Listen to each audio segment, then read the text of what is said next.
keep joining super teams to win the NBA title.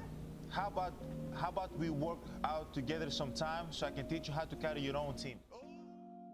What's going on, guys? Thank you so much for tuning in to Late Hoops. Today's video is just kind of going to be a conversation video. I want you guys to be very interactive in the comments if you guys feel like this topic interests you.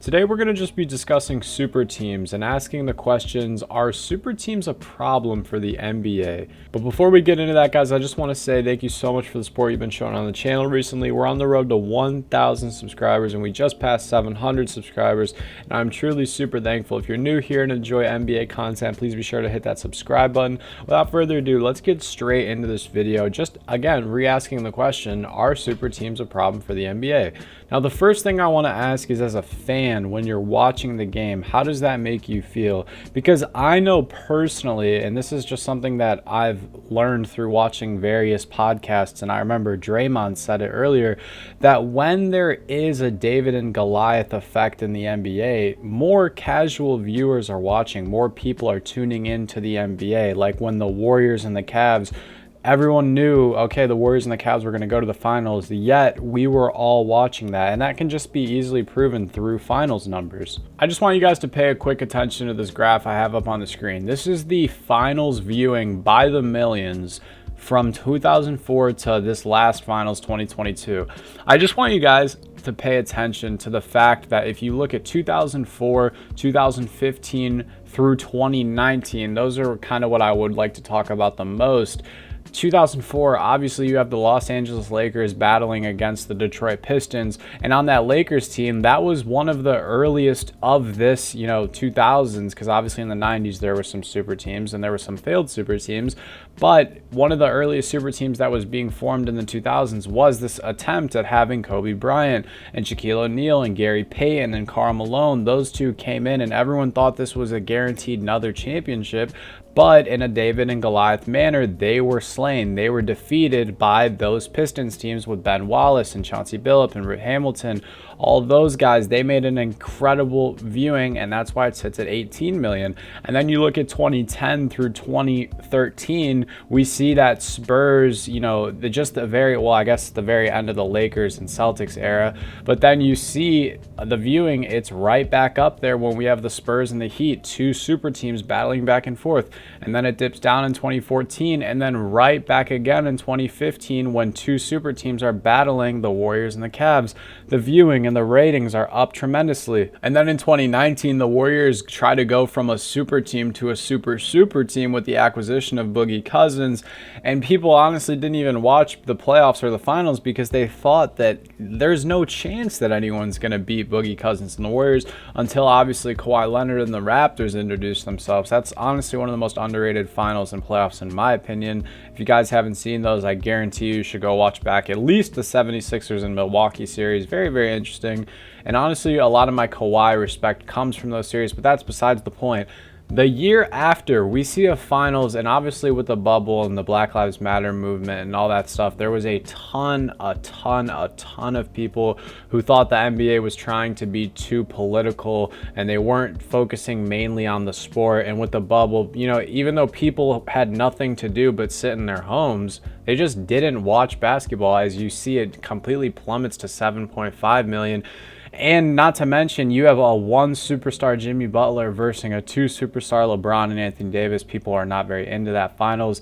And then in 2021 and 2022, the viewings are picking back up a little bit, but still very, very low, especially on the grand scheme of this list. This is the lowest the viewings have been since, if you look back all the way to 2005. So from a rating standpoint, clearly this David and Goliath super team type of chemistry and dynamic in the league works. But honestly, to me, it seems like when you form a super team, it's almost like the higher powers in the NBA understand that it's going to be a little bit, not in their favor. And it seems like they get every single bad luck. I mean, I think of the 2012 Lakers when they had Steve Nash and Kobe Bryant and Pau Gasol and Ron Artest. I'm pretty sure that's what he was going by in that year. And Dwight Howard. And Steve Nash breaks his foot and misses most of that year. Dwight Howard rushes back from back injury, misses most of that year. Pau Gasol has an ankle injury, misses most of that year. Metta World Peace or Ron Artest, whatever you want to call him, he missed most of that year. And it was just Kobe Bryant playing on his last legs pretty much the entire season, and he inevitably tore his ACL at the end of the year. You think of a team like that Brooklyn Nets team in 2013 that traded the Celtics all of their draft capital, and people clowned them for years. They ended up not being very good. You know, that team had Paul Pierce and Kevin Garnett and Darren Williams and Joe Johnson and Brook Lopez. That team was not very good. Flashback to what I just said earlier about Kobe and Shaq and Karl and Gary in 2004. They did amazing in the regular season, and they actually made the finals, but they ended up losing. And Kobe and Shaq have talked about that in their sit-down interview, how they just didn't have everyone ready. Not everyone was on the same page. You know, you look at another super team like Charles Barkley and Scottie Pippen and Hakeem Olajuwon in 98 and 99, and they were almost championship locks, people were saying. I mean, in the short games they played together, they went 31-19, but again, they were super old and faced a lot of injury woes. You know, even looking at that 2019 Warriors team, they faced a lot of injury when Boogie Cousins hurt his hamstring, and obviously Kevin, his Achilles ruptured in Game 6 of the NBA Finals, or maybe it was Game 5. Off the top of my head, I'm not sure, but I know in Game 6 that Clay tore his ACL. Like, it seems like super teams are not really a problem for the NBA, and it kind of makes me upset when people see one come together and get mad, because we are watching the highest and best and purest brand of basketball when all the best players are on one team. Like, we watch the All-Star game and nag and complain that they play no defense and they're not good together, and you know, it's just a big shoot around and it's not very fun.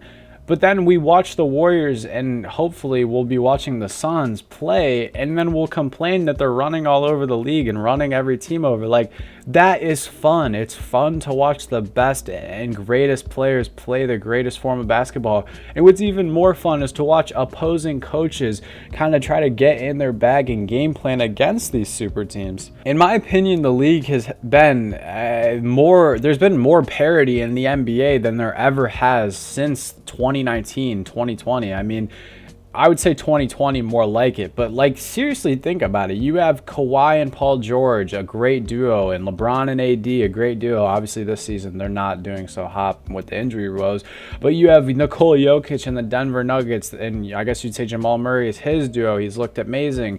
You had CP and Book, and now Kevin's on that team as well, and Aiden's blossoming into a star, and obviously they are on paper looked at as the favorites, but we always use that term on paper. Like, the league is so deep beyond that, guys. It really is. And you know, you have Giannis and the Bucks. Why are we writing them off as a super team? You have Chris Middleton and Drew Holiday and Giannis Antetokounmpo and Brook Lopez, who's almost winning the Defensive Player of the Year award this year. That's 3 All-Stars and a Defensive Player of the Year. That's pretty much what the Warriors were for the last 6 years. Like, it's just wild to me. I know this video is kind of all over the place, but super teams are not bad for the NBA, and I really don't care what anyone says. Especially for the viewings, it's not bad. Especially for the ratings, it's not bad. And it's definitely way more interesting to watch an underdog try to... Like, if you tell me you watched that Clippers versus Warriors series back when it was still like Patrick Beverly and Tobias Harris and Landry Shamet and even Shai Gilgeous-Alexander was still on the Clippers back then. And Lou Williams was on the Clippers, a huge part of Clippers culture back then. If you tell me you didn't enjoy them taking and stealing a few games from that Warriors team that was quote-unquote locks to win the NBA championship, you're wrong. If you tell me you didn't enjoy watching James Harden and Chris Paul and the Houston Rockets try to defeat that Warriors team and come so close so many times, you are wrong.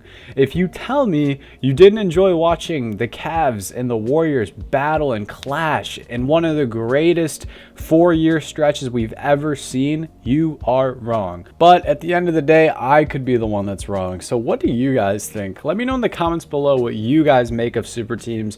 Do you think they're good for the league? Do you think they're bad for the league? Do you think people over or underreact about them? Just let me know in the comments below. This is probably going to be a pretty controversial video, but that's kind of what this channel is all about. I just want to know your guys' opinions. If you guys enjoyed this video and made it this far, you know I appreciate you as always. I hope you have a great rest of your day. Stay happy, healthy, and blessed. Peace.